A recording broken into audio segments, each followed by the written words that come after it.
In this short clip, you will see a drunkard who had come to rail against what was being preached, a gentleman who'd come to pose some honest questions, and a group of young lads who really just wanted to joke around, although there seemed to be some attentive listeners amongst them. On Friday, Leek had its annual tradition of turning on the Christmas lights, an event that is always very well attended, and I was desirous to attend in order to preach into it.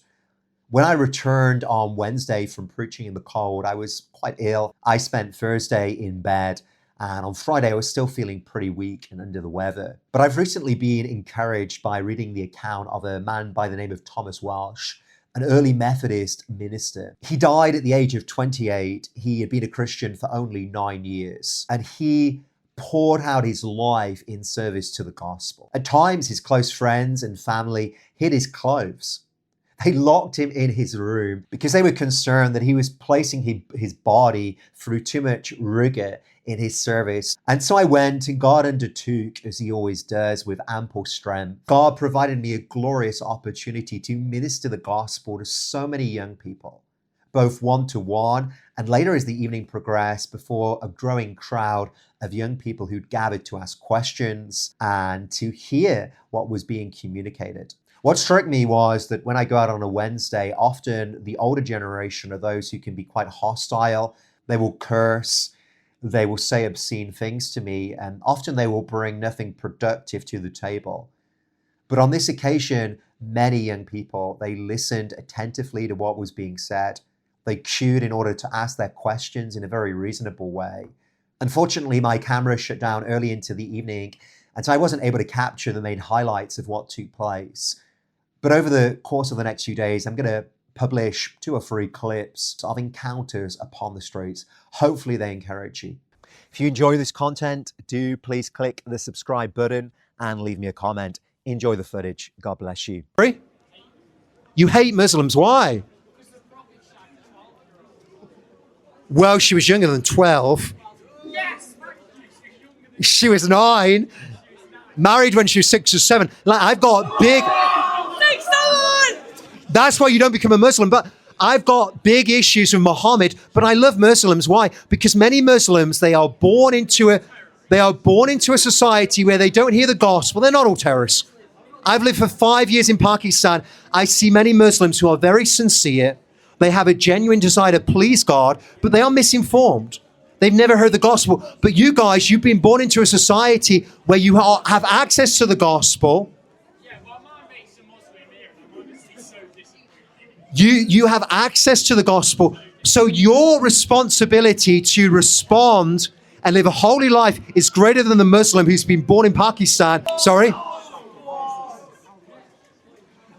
Jesus Christ came for every color, every gender, every race under heaven, every nation and tongue and tribe. And you can be from a Muslim background, a Hindu background, a Christian background. It does not matter. If you come to Jesus Christ, he'll save you. Any questions? Do you want to ask it on the mic? What made you want to be a Christian? So like I said, I grew up under the influence of my parents, and I came to see a beauty in Jesus. I came to understand that he would love me even as a sinner enough to die for me. You're the wrong side. It's filming this way. No, I'm too old for TikTok. Facebook, YouTube is my thing. John Pilgrim on YouTube, Jon Pilgrim, if you want to find it. You know what? I get more respect from you guys than old biddies and old dears on a Wednesday. Like, they curse me, they shout insults, they say their piece and move on. At least you guys listen and ask questions. God bless you. Any questions, guys? How about the Muslim hater? Any questions? They treat me with more respect than you. Be a father to them. Be an example to them, sir. No, man. Like, I appreciate you're drunk, but like, don't do this. What do you believe? What do you believe, sir? Let me give you the mic. What do you believe? What you don't believe is those, because you're Language to the nothing. children. It's a family event. I don't care. You are an absolute knobhead. Okay, sir. So now you've got that off your chest. Where are you going when you die? Who is God? How can you connect with him? These are the big questions, sir. Like, I could be the biggest knobhead in the world, but at least I know where I'm going when I die. At least God has received me. How about you? Where are you going when you die? Answer me that question. Where are you going when you die? Sir, I'm going to heaven because Jesus Christ died for my sin. He took my sin away, sir. I was a sinner like you, and God turned me into a saint. I've been born again into God's family. That's where I'm going when I die, sir. And you have that opportunity today. If you trust in what Jesus did for you, your sin can be removed. God would make you a new person, sir. That's mine. You'll be warm when you go, because you ain't going uphill, because you're a idiot. I thought you guys are on my side. So here's what the Bible says. The Bible says it's appointed unto man once to die. So I'm going to die. Wait. You're going to die. These people are all going to die one day. Sorry, but like it's an inevitable reality. We are all going to be worm food one day. But when our bodies decompose, our souls, our spirits will leave our bodies. So we're not just matter today. God has made us in his image. We have a soul, a spirit that will never die. And the Bible says after death comes the judgment. God will judge us. But we're all guilty. We've all broken God's law. And so God made a way for that guilt, that sin to be removed so we could go to heaven. You're shaking your head. What do you believe, sir? Anyway, I don't swear very often. But you're a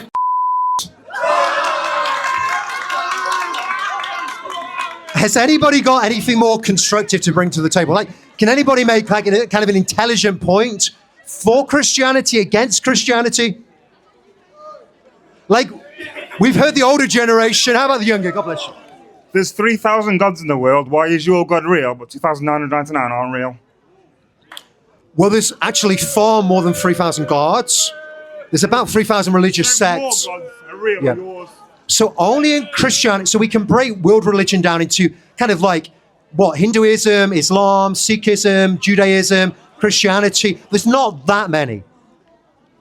Why is Christianity true? Because only in Christianity does God actually become a man, visibly, historically documented, die on a cross and rise from the dead, sir. So why isn't Christianity the oldest religion? There's religions older than Christianity. So why is your religion true while those aren't? If they were religions before your religion? Because the Bible describes how the nations, they groped in darkness. They understood that there was a God, but they couldn't approach him. And so they worshiped the creation. They tried to connect with him in their own ways. But the time came when God fulfilled all the ancient prophecies and he came down as he'd promised. So before Christianity, you have Judaism. And God is sending the prophets to ancient Israel. God spoke to Abraham even before Israel existed. So God has been speaking from the beginning through his prophets. And we find their words in the Christian Bible today, sir. So is every other religion. No, sir, not in the same way. They don't have prophets that are prophesying real events that would take place. We have hundreds of intricate prophecies about the life of Christ, where he would be born, where he would grow up, the manner of his death. We have a documented account of where Jesus was living, how he died, and we have over 500 eyewitnesses who saw him risen from the dead. So I believe that objectively, we can look at the evidence to conclude that Jesus Christ was who he said he was, but also subjectively, Jesus Christ has changed countless lives, including mine, sir. There's no proof, though. There's proof he doesn't exist because he's not here. Show me proof he exists by showing me him. He's not here, there's no proof. I can say I'm a millionaire. I haven't got a million possible bank. Okay, so your claim, your question was, or your challenge was, if I can't show him to you, how can you know he existed? Have you ever met Henry VIII, sir? Have you ever met Julius Caesar? But they're real people. There's scientific evidence they exist. There's no existence of God in proof. There's existence Henry VIII existed because he did. God doesn't exist because there's no proof. And there's the Big Bang Theory, and there's lots of evolution and basic science. Okay, so when you talk about scientific evidence, we don't have scientific evidence for Julius Caesar or Henry VIII. We have historical evidence. We have written evidence and we have archaeological evidence. When it comes to the existence of Jesus Christ, we have contemporary evidence from the first century, far more than for Julius Caesar. So we can conclude with very little doubt that Jesus Christ existed as a historical figure, sir. Now, you speak about the Big Bang. Where is the evidence for the Big Bang, sir? You're right. There's plenty of evidence. There's no scientific proof that God could exist, because he doesn't. Give me one piece of evidence for the Big Bang. Basic science. Explain it in a nutshell. Well, there's historical evidence, and there's geological evidence. For the Big Bang. Astronomical evidence, yeah. Okay. There's no proof that So I would put it to you, there is not a scrap of evidence for the Big Bang model. We can replicate explosions. We see explosions. Explosions never bring life from non-life. When the Twin Towers fell, did that cause evolution to start taking place? No. Explosions bring carnage, death, and disarray. They do not bring life from non-life. Science is about what we can observe. We make an observation, we make a prediction, we theorize something, and we seek to put it to the test. My friends, we can replicate explosions. They never bring something from nothing. For the Big Bang model to be true, we would need to have life coming from non-life. We would have to have this irreducibly complex creation coming from some kind of atom at one point in history. Every painting has a painter. Every building has a builder, an architect, and this complex creation necessitates an intelligent designer behind it. And that intelligent designer is God. The Bible says that God has made himself known through the creation. That when you look at Timpson's behind you, you know that there was a sign writer, you know there was a builder behind that building. In the same way, when you look in the mirror, you should be intelligent enough to realize that there is somebody who has intelligently made you. Do you know what DNA is? DNA is a language. It is a code in every cell in your body. It is far more complex than English or Arabic. Who placed that in your body?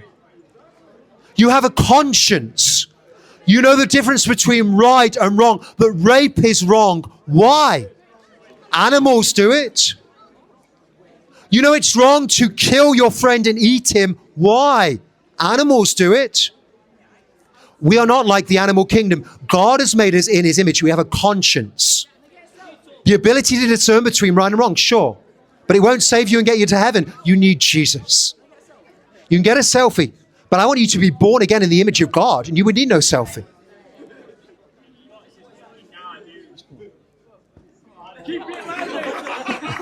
Bless you.